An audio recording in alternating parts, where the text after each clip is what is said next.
இப்போ அஜித் என்ன பண்ணுறாரு அப்படின்னா, இப்படியே தள்ளி போயிட்டு இருந்துச்சு அப்படின்னா வேலைக்கு ஆகாதுங்கிறதுனால, இப்போ துபாயில் வந்து ஒரு ரேஸ் கலந்துக்கிட்டார்ல, அப்போ என்ன பண்ணாருன்னா, அவர் ரேஸில் கலந்துக்கிறது, அங்கே நடக்கிறது, நிற்கிறது, உட்கார்றது, இது எல்லாத்தையுமே ஏஎல் விஜய் வச்சு ஷூட் பண்ணி ஒரு டாக்குமெண்ட்ரியாக ரெடி பண்ணாங்க.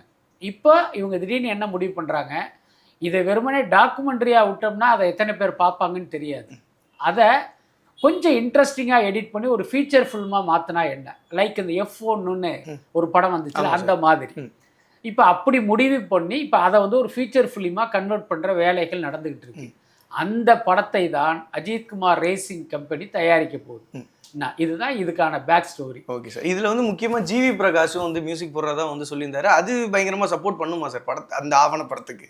இல்லை, அது ஆவணப்படமாக கிடையாது. ஏன்னா இப்போ வந்து அது ஒரு ஃபீச்சர் ஃபிலிமாக மாறுது. அதுக்கப்புறம் பார்த்தீங்கன்னா அஜித்குமாரோடைய அந்த ரேஸ் நடக்கும்போது இங்கிருந்து சிவகார்த்திகேயன், சிபிராஜ் மாதிரி நிறைய கோலிவுட் பிரபலங்கள்லாம் அங்கே போனாங்க. அது பார்த்தீங்கன்னா சும்மா வேடிக்கை பார்க்க போகல, அஜித்தின் அழைப்பின் பேரில் இவங்க அங்கே போகிறாங்க. அதுக்குள்ளார அவங்களுடைய பைட்ஸ் எல்லாம் கொடுக்குறாங்க.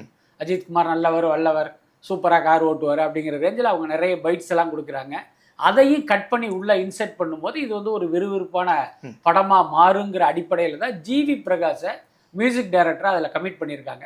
நீங்கள் எப்பயுமே கார் வந்து டர்ரு புருன்னு ஓடுறத ரொம்ப நேரம் பார்க்க முடியாதுல்ல. அப்போ அதுக்கு ஒரு பில்டப்பு, ஒரு பின்னணி இசை இருக்கும்போது தான் அது ஒரு ஃபீச்சர் ஃபிலிமுடைய தன்மைக்கு மாறும். ஆடியன்ஸுக்கும் அப்படி ஒரு அனுபவமாக அது மாறும். அதனால அவர் மியூசிக் டைரக்டராக போட்டிருக்காங்க.